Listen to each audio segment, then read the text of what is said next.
Bonjour. Les chanoines de Gap suivent une carrière à l'intérieur du chapitre et selon la hiérarchie. On passe en général de chanoine à archidiacre, puis à doyen. Mais certains sont aussi promus par leurs collègues vers l'épiscopat.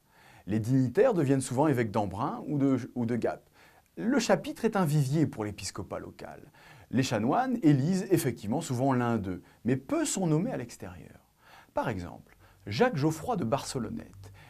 Formé à Montpellier comme médecin, il devient doyen de Gap grâce au soutien du pape Jean XXII. Jacques soignait d'ailleurs le pape et il soignait la reine Clémence de Hongrie.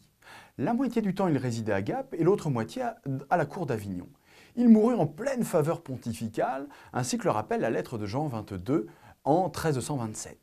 Nous recommandons instamment à ta royale bienveillance notre cher fils, le maître Jacques Geoffroy, doyen de l'église de Gap, notre médecin et le tien, qui est parti vers la présence de la majesté céleste, lequel, par notre volonté, nous avons retenu dans notre cour bien plus qu'il n'aurait fallu. Au XIVe siècle, les chanoines de Gap ont une haute instruction. Ce sont des familiers de la papauté, ils font carrière à Avignon, ce qui explique leur absentéisme.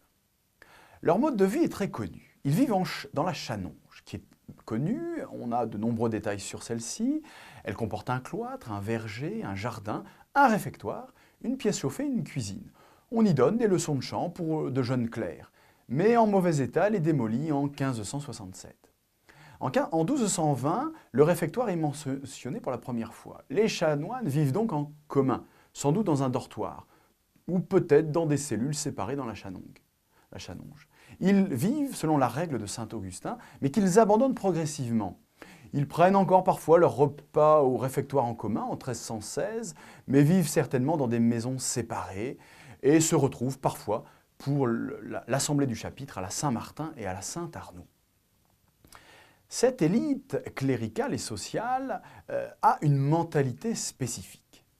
D'après les statuts de 1333, un chanoine mort a droit à la grande cloche de la cathédrale, la petite seulement pour un clerc. La cathédrale est visiblement le pôle de leur spiritualité. En effet, la cathédrale est le lieu de sépulture privilégié pour les chanoines ou les évêques, qui précisent tous vouloir être ensevelis dans celle-ci et précisent en général où, à quel endroit, près de telle chapelle, près du chœur, près de l'autel. En mars 1406, un chanoine réclame une sépulture dans la cathédrale et précise « Dans l'église de la bienheureuse Marie de Gap, dans le tombeau où les autres seigneurs chanoines et chapelains de la dite église ont pour coutume d'être ensevelis. » En réalité, l'habitude n'était pas du tout systématique.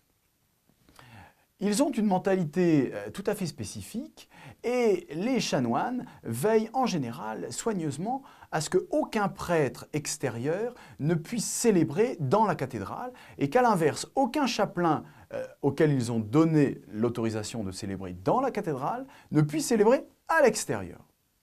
Le chapitre a aussi des serfs, des familiers aussi, une sorte de tiers-ordre. Puisqu'ils appartiennent aux familles nobles locales, ces familles font des donations pieuses pour le chapitre et demandent à ce que le chapitre prie pour eux au cours d'anniversaires et leurs noms en général sont marqués dans un obituaire ou un nécrologe. Ce sont ces chanoines qui, vers la fin du XIIe siècle, font rédiger la vie de saint Arnoux, car le chapitre a un très vif intérêt pour saint Arnoux. Il participe à son culte, au développement de la prière autour de saint Arnoux. Ce sont eux qui font changer le patronage de la cathédrale au XIVe siècle, de Sainte-Marie à Saint-Arnoux. D'ailleurs, leur sceau capitulaire porte la marque, le bras de Saint-Arnoux. Au XIVe siècle, le chapitre est en crise. Les revenus baissent, la collation des bénéfices et des prébendes par le pape leur échappe du coup. Ils sont de plus en plus absents. Du coup, on tente de mettre en place des statuts plus contraignants pour ces chanoines. En 1333, par exemple, on met en place des jetons de présence pour les chanoines. Les absents sont rayés de la liste et ne perçoivent pas leurs revenus. Par exemple, ici, ce jeton, tous les chanoines présents au chapitre reçoivent un jeton qu'ils troquent après contre de la nourriture ou de l'argent. En 1341, des amendes sont données pour le service du chœur pour tous les chanoines qui se tiennent mal ou chantent trop rapidement. En 1476, de nouveaux statuts sont écrits avec des précisions très nombreuses. On dira, par exemple, 4 messes successivement après celle du matin et 4 messes après la messe de la paroisse et avant la grand-messe, qui fait 10 messes quotidiennes dans la cathédrale par les chanoines. À la grand-messe du dimanche, le curé annoncera les fêtes, dénoncera les excommuniés. Les chanoines sont interdits de jouer aux dés, interdits de jouer aux cartes en public et aux jeux de hasard. Chaque dimanche, avant la messe de la paroisse, les chanoines feront procession autour de l'église. Les statuts prévoient aussi que tous les chanoines ne pourront lever leurs pieds pendant le chœur et pendant la liturgie. Ils ne doivent pas lever leurs pieds à cause de l'odeur, précise le document. Merci, à bientôt.